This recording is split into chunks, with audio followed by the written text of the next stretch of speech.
কিয়ামতের আগে যে মালহামার যুদ্ধ হবে তখন রাসূল সাল্লাল্লাহু আলাইহি ওয়াসাল্লাম বলেছেন মালহামার যুদ্ধের সময় মুসলমানদের ফুস্তাদ বা তাবু হবে, শিবির হবে এই ফিলিস্তিনের দামেস্কের পাশে আল গৌতা নামে এক জায়গা আছে, ওই গৌতাতে। এবং ঈসা আলাইহিস সালাম এসে যে দাজ্জালকে হত্যা করবেন সেটাও ওই শামে, ফিলিস্তিনের বাবুল লুদ এখনো একটা জায়গা আছে, ওই জায়গাটার নাম এখনো বাবুল লুদ, ওখানে তিনি দাজ্জালকে হত্যা করবেন। এবং সেখানে একটা সাদা মিনারা আছে, ফেরেশতার পাখায় ভর করে ঈসা আলাইহিস সালাম তখন সেখানে নেমে আসবেন, ওই ফিলিস্তিনের ওই শাম দেশের ওই মিনারার পাশে তিনি এসে পৃথিবীতে তিনি নুজুল করবেন, নুজুল ঈসা আলাইহিস সালাম। তো তিন এবং জাইতুনের কসম করে বেসিকলি আল্লাহ তাআলা ঈসা আলাইহিস সালামের জন্মস্থানের কসম করেছেন, কারণ তিন এবং জাইতুন, ডুমুর এবং জলপাই, অলিভ কোন দেশে বেশি হয়? শাম দেশে। আওয়াজ করে বলেন কোন দেশে? বর্তমান ফিলিস্তিন এবং সিরিয়া, এবং ওই ভূখণ্ডে আল্লাহ নবী ঈসা আলাইহিস সালামের জন্মস্থান। তাহলে এই দুই ফলের কসম করে বেসিকলি আল্লাহ তাআলা ঈসা আলাইহিস সালামের জন্মস্থানের কসম করেছেন, ওনার প্রতি নাজিল হওয়া যে তাওরাত ইনজিল গ্রন্থ এই রেভিলেশনের কসম করেছেন। আচ্ছা, এরপরে ওয়াতুরি সিনিন, সিনাই পর্বতের কসম। সিনাই পর্বত বা তুর পাহাড় হচ্ছে মিশরে অবস্থিত, আর মিশর হচ্ছে মুসা আলাইহিস সালামের জন্মস্থান। কার জন্মস্থান? মুসা আলাইহিস সালামের জন্মস্থান। তাহলে ওয়াতুরি সিনিন, তুর পাহাড়ের কসম বুঝিয়ে আল্লাহ তাআলা মূলত মুসা আলাইহিস সালামের জন্মস্থানের কসম করেছেন, যেখানে তাওরাত নাজিল হয়েছে। এরপরে ওয়াহাদাল বালাদিল আমিন, এ নিরাপদ শহর বলে আল্লাহ তাআলা মক্কা শহরকে বুঝিয়েছেন। আর মক্কা কার জন্মস্থান বলেন তো? মুহাম্মদুর রাসূলুল্লাহ সাল্লাল্লাহু আলাইহি ওয়াসাল্লাম, সাইয়্যিদুল মুরসালিন, খাতামুন নবিয়্যিন, রাহমাতাল লিল আলামিন, হাবিবুল্লাহ মুহাম্মদুর রাসূলুল্লাহ সাল্লাল্লাহু আলাইহি ওয়াসাল্লামের জন্মস্থান। তাহলে এই চারটা আয়াতে চারটা শপথের মধ্য দিয়ে মূলত আল্লাহ তাআলা ঈসা আলাইহিস সালামের জন্মস্থান, মুসা আলাইহিস সালামের জন্মস্থান এবং মুহাম্মদ সাল্লাল্লাহু আলাইহি ওয়াসাল্লামের জন্মস্থান, যেই তিনটা এলাকায় ভূখণ্ডে তিনটা মেজর ওহী নাজিল হয়েছে। এক তো ঈসা আলাইহিস সালামের কাছে নাজিল হয়েছে ইনজিল কিতাব, আরেকটা হচ্ছে তাওরাত। তাওরাত এমন কিতাব যে কিতাব দিয়ে হাজার হাজার নবীরা ফয়সালা করেছেন। বনি ইসরাইলের অনেক নবীর উপর কোনো কিতাব নাজিল হয়নি, তার মানে তারা রসুল ছিলেন না, তারা নবী, তারা সবকিছু তাওরাত দিয়েই ফয়সালা করতেন। আর রাসূল সাল্লাল্লাহু আলাইহি ওয়াসাল্লামের উপর কোরআন নাজিল হয়েছে। তার মানে প্রথম চারটি শপথ দিয়ে বেসিকলি ইনজিলের শপথ, তাওরাতের শপথ এবং কোরআনের শপথ। বুঝতে পেরেছেন সবাই? শুরুতেই সূরাতুত তিনের কয়েকটা আয়াত তেলাওয়াত করেছি। এটা কালামুল্লাহ মাজিদের 95 নম্বর সূরা। এই সূরাটা মক্কাতুল মুকাররমাতে নাজিল হয়েছে। এই সূরার আয়াত সংখ্যা 8টা। এই সূরার শুরুতে আল্লাহ তাআলা 4টা কসম করেছেন, ওয়াত-তিনি ওয়াজ-জাইতুনি ওয়া-তুরি সিনিনা ওয়া হাযাল বালাদিল আমিন। ওয়াত-তিন, তিনের কসম, ওয়াজ-জাইতুন, জাইতুনের কসম, ওয়াতুরি সিনিন, সিনাই পর্বতের কসম, ওয়া হাযাল বালাদিল আমিন, আর এই নিরাপদ শহরের কসম। তো 4টা শপথ করেছেন বা আল্লাহ তাআলা কসম করেছেন। কসম দিয়ে আল্লাহ তাআলা কোরআনের অনেক সূরা শুরু করেছেন। যেমন একটা সূরায় আল্লাহ ফজরের সময়ের কসম করেছেন, আল্লাহ বলেছেন ওয়াল ফাজর। আল্লাহ আকাশের কসম করেছেন ওয়াস সামা ইযাতিল বুরুজ। আল্লাহ তাআলা সূর্যের কসম করেছেন ওয়াশ শামসি ওয়া দুহাহা। এভাবে আল্লাহ তাআলা তার সৃষ্টির অনেক কিছুর কসম করে গুরুত্বপূর্ণ কোনো মেসেজ বা বার্তা আমাদের সামনে হাজির করেন। তো এই সূরাতে আল্লাহ তাআলা 4টা জিনিসের কসম করে একটা খুবই গুরুত্বপূর্ণ বার্তা মানব মণ্ডলীর জন্য এই সূরাতে তিনি হাজির করেছেন। এই সূরাটা আমাদের অনেকেরই মুখস্থ আলহামদুলিল্লাহ, এবং আল্লাহ রাসূল সাল্লাল্লাহু আলাইহি ওয়াসাল্লাম প্রায় বিভিন্ন নামাজে এই সূরাটা তেলাওয়াত করতেন। বারা ইবনে আযিব রাদিয়াল্লাহু তাআলা আনহু উনি বর্ণনা করেন যে আমি একবার এশার সালাতে আল্লাহ রাসূল সাল্লাল্লাহু আলাইহি ওয়াসাল্লামের কণ্ঠে নামাজে সূরা 3 তিনি তেলাওয়াত করেছেন, আমি নিজ কানে শুনেছি। এবং ওনার কণ্ঠ যে এত মধুর ছিল, আমার জীবনে এত সুমধুর কণ্ঠের তেলাওয়াত আমি শুনি নাই। আল্লাহর হাবিব সাল্লাল্লাহু আলাইহি ওয়াসাল্লামের কোরআন তেলাওয়াতের যে কণ্ঠ এত সুমিষ্ট ছিল, এত চমৎকার ছিল, শুধু তেলাওয়াত শুনেই অনেকে শাহাদা পড়ে মুসলমান হয়েছে। আবু জাহেল মক্কায় নিষেধ করতো যে কেউ যাবা না মুহাম্মদের কাছে, সে পাগল, সে গণক, সে মিথ্যাবাদী, সে জাদুকর, সে স্বামী স্ত্রীর মধ্যে বিচ্ছিন্নতা নিয়ে আসে, সে বাবা ছেলেকে আলাদা করে দেয়, তার কাছেই যাবা না। আর সে যা বলে শুনবাই না, কানে আঙ্গুল দিয়ে রাখবা। তো মানুষকে যেটা নিষেধ করা হয় বেশি, মানুষের ওইটার ব্যাপারে আগ্রহ থাকে বেশি। সে যত নিষেধ করতো মানুষ আরো বেশি বেশি যেয়ে শুনতো। মানুষকে সে কি বারণ করবে? সে দিনের বেলা নিষেধ করতো, রাতে যে লুকিয়ে লুকিয়ে নিজেই তেলাওয়াত শুনতো। তাহলে চিন্তা করেন যে আল্লাহর হাবিব সাল্লাল্লাহু আলাইহি ওয়াসাল্লামের কোরআনিক রেসিটেশন কত চমৎকার মেলোডিয়াস ভয়েস হলে স্বয়ং আবু জাহাল রাত্রিবেলা লুকিয়ে লুকিয়ে কোরআন তেলাওয়াত শুনতে যেত আল্লাহর হাবিব সাল্লাল্লাহু আলাইহি ওয়াসাল্লামের কণ্ঠে। তো রাসূল সাল্লাল্লাহু আলাইহি ওয়াসাল্লাম সূরাতুত 3টা এশার সালাতে তিনি তেলাওয়াত করেছেন, এই মর্মে হাদিসে পাওয়া যায়। এবং এই সূরাটা একটা ফলের নামে সূরা। 3 একটা ফল, আরব বিশ্বে খুব বেশি হয় 3 ফল। আমরা বাংলাদেশে ডুমুর বলি, ইংরেজিতে ফিগ বলে, ফিগ ট্রি। তো ফলের নামে বেসিক্যালি আল্লাহ তাআলা এই সূরাটাকে, এই চ্যাপ্টারটাকে ডেডিকেট করেছেন। আমরা সূরাকে ইংরেজিতে চ্যাপ্টার বলি। কোরআনে 114টা চ্যাপ্টার, এর মধ্যে এই সূরাটা হচ্ছে ফলের নামে ডেডিকেটেড। বিভিন্ন নামে খুব ইনক্লুসিভ ওয়েতে আল্লাহ তাআলা কোরআনে সূরাগুলো দিয়েছেন। কোরআনে আপনি প্রাণীর নামে সূরা পাবেন, প্রাণী। মানুষের নামে সূরা পাবেন। মানুষের মধ্যে 3 ভাগ, মুমিন, তারপর কাফির, এরপর মুনাফিক। প্রত্যেকের নামে সূরা।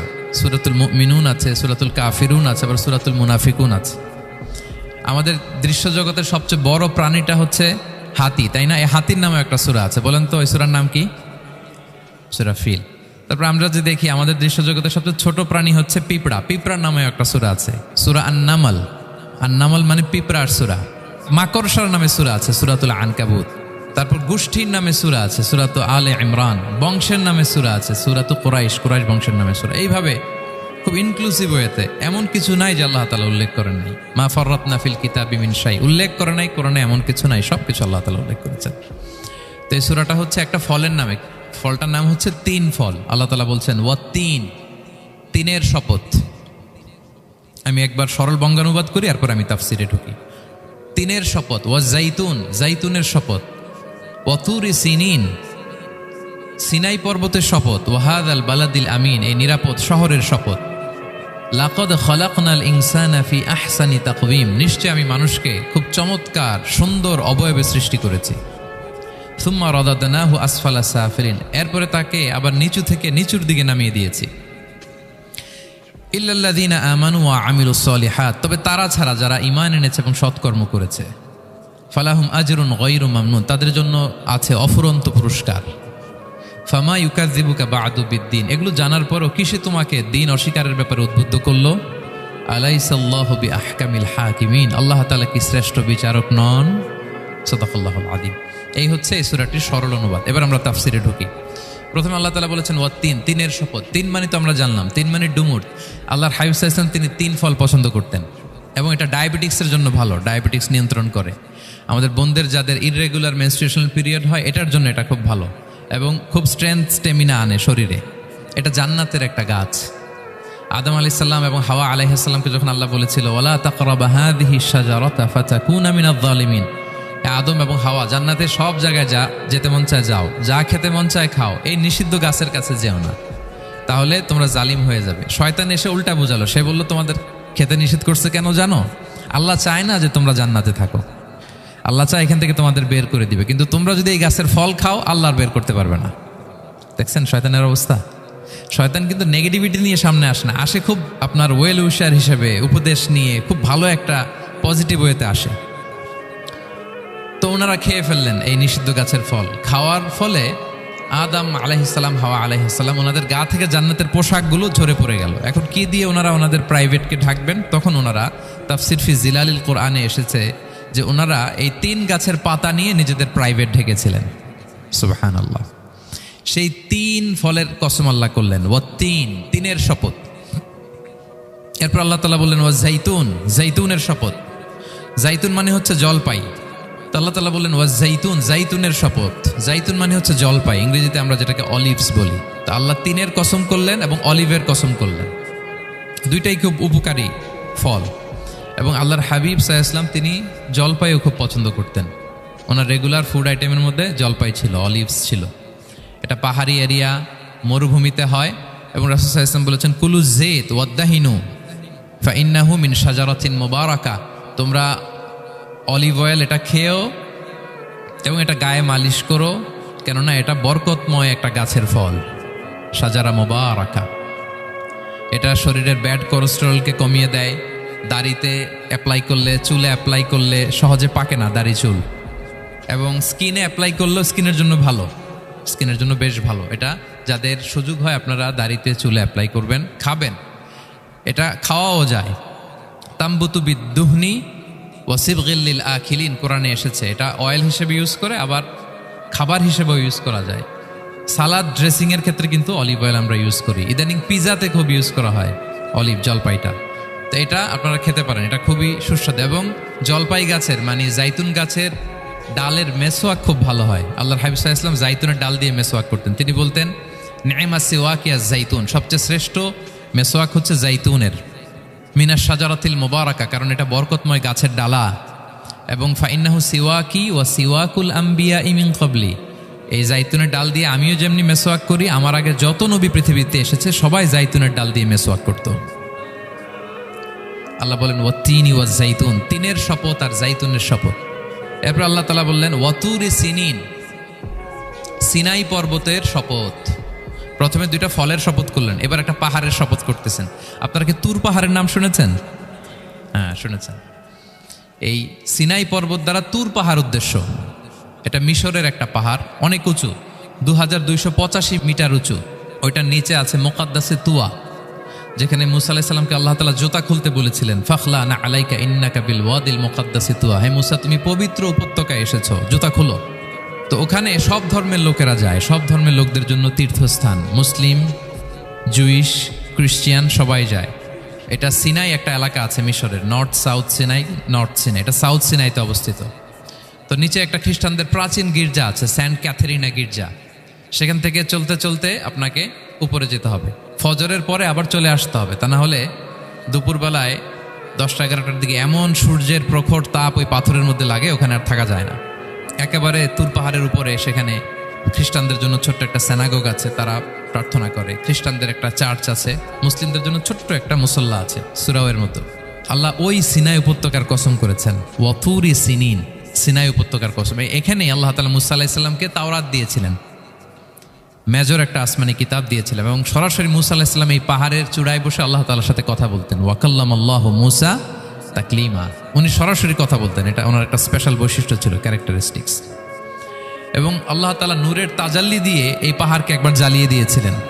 আজও এই পাহাড়ের রংটা অনেকটা একটু লালচে, একটু কালোচে, একটু রেডিশ কালারের। এবং মুসা আলাইহিস সালাম এই নূরের তাজাল্লির ঝলকে তিনি বেহুশ হয়ে গিয়েছিলেন এই পাহাড়ের উপরে।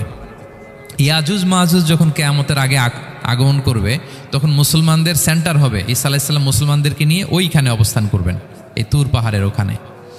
এবং আল্লাহর হাবিব সাল্লাল্লাহু আলাইহি ওয়াসাল্লামের মেরাজের রাতে ইসরার সময় একটা স্টেশন ছিল এই তুর পাহাড়।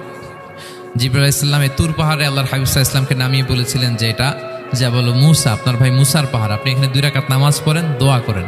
আল্লাহর হাবিব সাল্লাল্লাহু আলাইহি ওয়াসাল্লাম এই তুর পাহাড়ে 2 রাকাত সালাত আদায় করেছিলেন এবং দোয়া করেছিলেন। আল্লাহ এই তুর পাহাড়ের কসম কাটলেন, ওয়াতুরি সিনিন, সিনাই পর্বতের কসম, যেখানে তাওরাত কিতাব নাজিল হয়েছিল। এরপর আল্লাহ তাআলা বললেন ওয়াহাদাল বালাদিল আমিন, আর এই নিরাপদ শহরের শপথ। এই শহর দ্বারা মক্কা শহর উদ্দেশ্য, কারণ রাসূল সাল্লাল্লাহু আলাইহি ওয়াসাল্লাম তখন মক্কায় ছিলেন, মক্কা নগরী। এই শহরের পূর্ব নাম ছিল বাক্কা। মক্কা নগরীকে বলা হয় উম্মুল কুরা, সব শহরের মা, সব শহরের সেন্টার, পৃথিবীর নাভিস্থল। এবং আল্লাহ তাআলা বলেছেন মান দাখালাহু কানা আমিনা, এখানে যে প্রবেশ করবে সে নিরাপদ। হেরেমের মধ্যে কিন্তু কাউকে আক্রমণ করা যায় না, কোনো খুনিও যদি ঢুকে যায় অ্যাটাক করা যাবে না। তো জাহেলি যুগে এমনটা ঘটতো, কারোর সাথে কারো শত্রুতা হলে, ধরেন যে একজন তার বাবাকে হত্যা করেছে, তো সে তাকে পেয়েছে, ওই লোক বাঁচার জন্য দৌড়াতে দৌড়াতে হেরেমের ভিতরে ঢুকে যেত, কারণ সে জানে যে হেরেমে ঢুকলে সে আমাকে মারবে না। তো পরে সে যখন হেরেম থেকে বেরোতো, আবার তার সাথে যুদ্ধ শুরু হতো। এবং এই শহরের এত মর্যাদার কারণ হচ্ছে সাইয়েদনা ইব্রাহিম আলাইহিস সালাম, তিনি আল্লাহর কাছে দোয়া করেছিলেন যে রব্বি জাআল হাদা বালাদান আমিনা, হে আল্লাহ আপনি এই শহরকে নিরাপদ করেন, ওয়ারযুক আহলাহু মিনাস সামারাত, আর এই শহরের অধিবাসীদেরকে আপনি ফলমূল দিয়ে রিজিকের ব্যবস্থা করেন। এখনো দেখবেন যে সারা পৃথিবীতে যেই ফল নাই, মক্কাতে ওই ফল আছে। সারা পৃথিবী থেকে ফল ওখানে যায়। এবং মক্কার নেইবরিং সিটি তায়েফ, সেখানে অনেক ফল উৎপাদিত হয়, এখানে আসে। নিরাপদ শহর, বালাদান আমিনা। এবং আল্লাহর হাবিব সাল্লাল্লাহু আলাইহি ওয়াসাল্লাম বলেছেন যে এই মক্কা শহর আমার সবচাইতে প্রিয় শহর। বাধ্য হয়ে তিনি যখন হিজরত করলেন মদিনায়, সেদিন বারবার তিনি মক্কার দিকে পেছনে ফিরে ফিরে তাকান, আর কেঁদে কেঁদে তিনি বলতেছিলেন যে মাক্কাতু আহাব্বুল বিলাদ ইলাইয়া, মক্কা আমার কাছে সবচেয়ে প্রিয় নগরী। লাউলা উখরিজতু লামা খারাজতু, আমাকে যদি জোর করে বের করে দেয়া না হতো, আমি কোনোদিন মক্কা ছেড়ে অন্য কোথাও যেতাম না।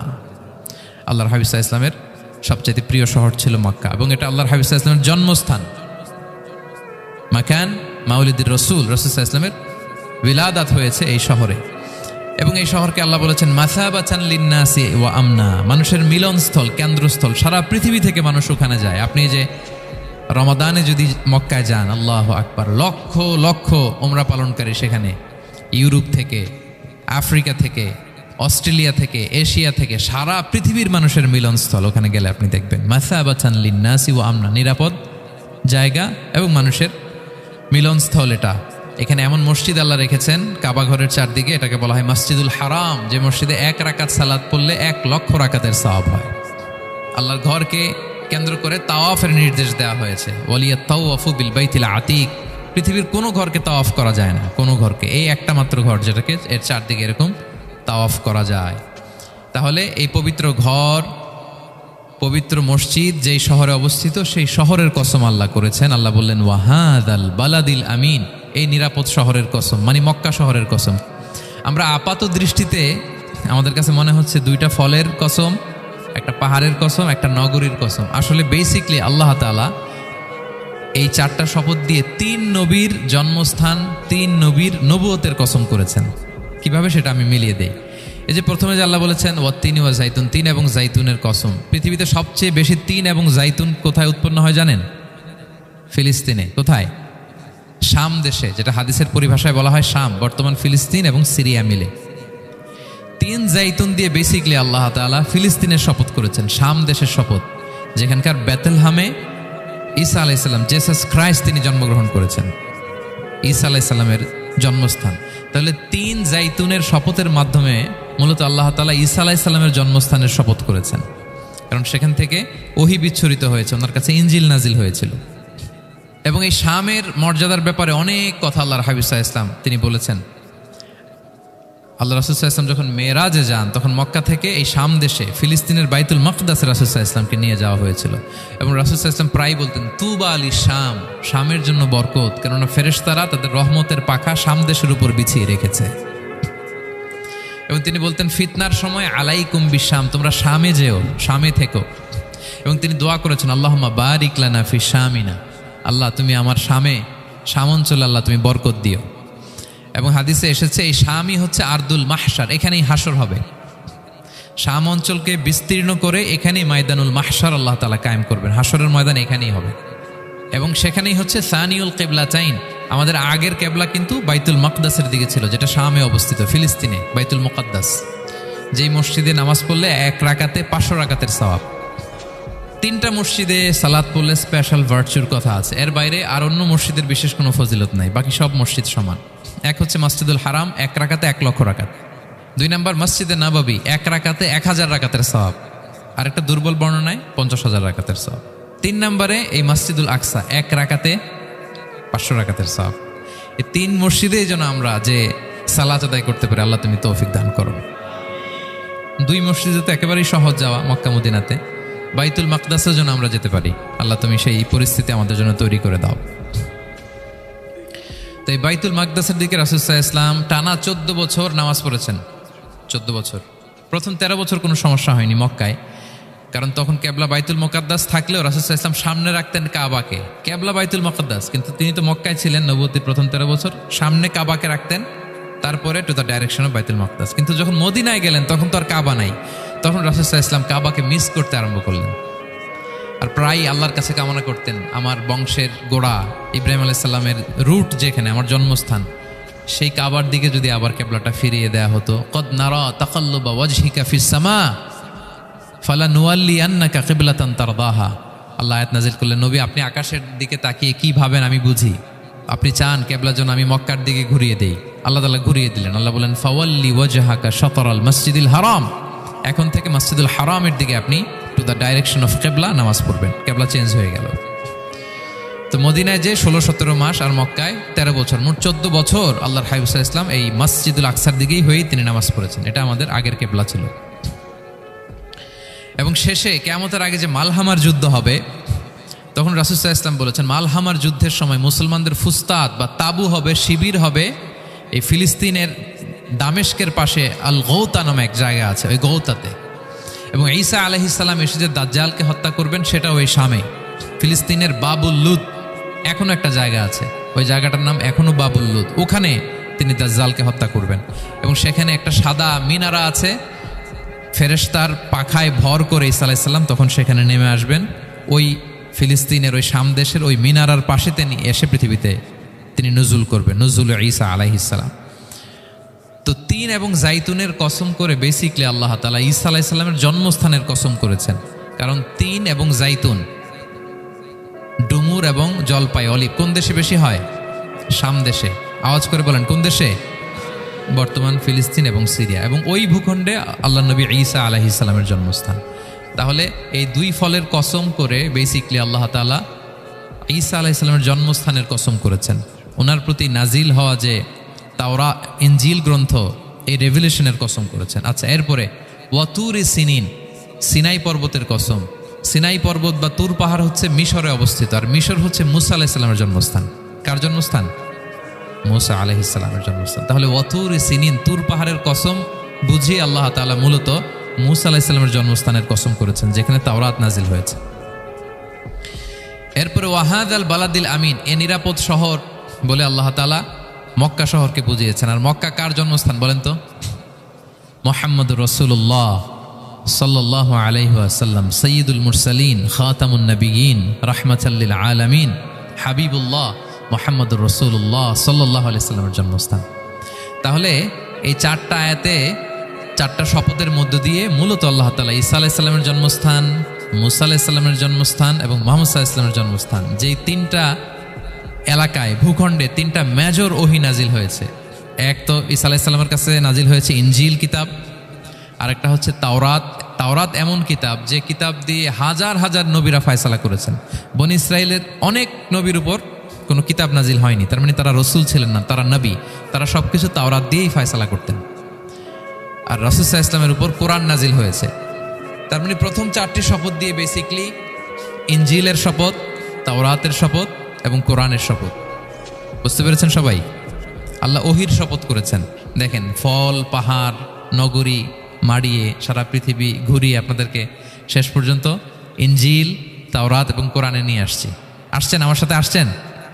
হ্যাঁ, এই রেভিলেশনের শপথ আল্লাহ করেছেন। তাহলে ওয়াত্তিনি ওয়াজাইতুনি ওয়াতুরি সিনিনা ওয়াহাদাল বালাদিল আমিন, এই চার আয়াতে চারটা শপথের মধ্য দিয়ে মূলত আল্লাহ তাআলা আসমান থেকে নাজিল হওয়া যে ওহী, এই ওহীর শপথ অথবা ওহী যেই ভূখণ্ডে নাজিল হয়েছে সেই ভূখণ্ডগুলোর শপথ করে আল্লাহ একটা গুরুত্বপূর্ণ কথা বলবেন। সেটা কি? আল্লাহ তাআলা বললেন, লাকাদ খালাকনাল ইনসানা ফি আহসানি তাকওয়িম, আর আমি মানুষকে অত্যন্ত চমৎকার অবয়বে সৃষ্টি করেছি, চমৎকার গঠনে, চমৎকার স্ট্রাকচারে, ডিজাইনে সৃষ্টি করেছি। মানুষের দৈহিক অবকাঠামো গঠন এটা যেমনি চমৎকার, মানুষের ইন্টেলেকচুয়াল কাঠামো এটা চমৎকার, মানুষের আচরণগত যে বিহেভিয়ারাল ট্রেটস, ক্যারেক্টারিস্টিক্স এটাও চমৎকার। প্রত্যেক দিক থেকে আল্লাহ তাআলা নান্দনিকভাবে মানুষকে তিনি তৈরি করেছে। আমরা যদি দেহের কথা বলি, হিউম্যান অ্যানাটমি নিয়ে যাদের ধারণা আছে, আপনি শুনলে অবাক হবেন, এত জটিলভাবে আমাদের দেহটা ফাংশন করে। ঠিক যেই মুহূর্তে আমি কথা বলতেছি, আমার ব্রেইন সচল, আমার নার্ভ সিস্টেম সচল, হেয়ারিং সিস্টেম, স্মেলিং সিস্টেম, আমার এই যে হার্ট সচল, সিস্টোলিক, ডায়াস্টোলিক, অলিন্দ নিলয় হচ্ছে, আমার লাং কাজ করতেছে, কিডনি ইজ ওয়ার্কিং পারফেক্টলি, সব কিছু কাজ করতেছে। এত সূক্ষ্মভাবে আমাদের দেহটা কাজ করে, এটাকে ইংরেজিতে বলে মরফোলজি, আকৃতি সংক্রান্ত যে বিদ্যা। এটা নিয়ে যদি আপনি দেখেন যে মানুষের হাত কিভাবে কাজ করে, মানুষের পা কিভাবে কাজ করে, মানুষের হিউম্যান ব্রেইন কিভাবে কাজ করে, আপনি অবাক হবেন। এবং আল্লাহর যে সেট আপ, লাকাদ খালাকনাল ইনসানা ফি আহসানি